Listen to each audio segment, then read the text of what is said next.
घुमा दे अरे और हाँ जी हल्का या और दे दे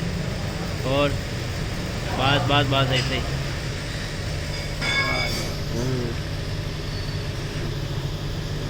ਹੋਰ ਤਾਂ ਨਹੀਂ ਨਿਸ਼ਾਨ ਸੀਗਾ ਇਹੀ ਹੈ ਇੱਕ ਬਸ ਯਾਰ ਠੀਕ ਆ ਤੂੰ ਆ ਚੈੱਕ ਕਰਦਾ ਕਰ ਲੈ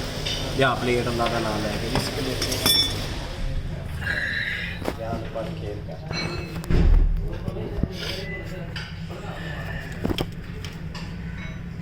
बात है यार डांटे तू हाँ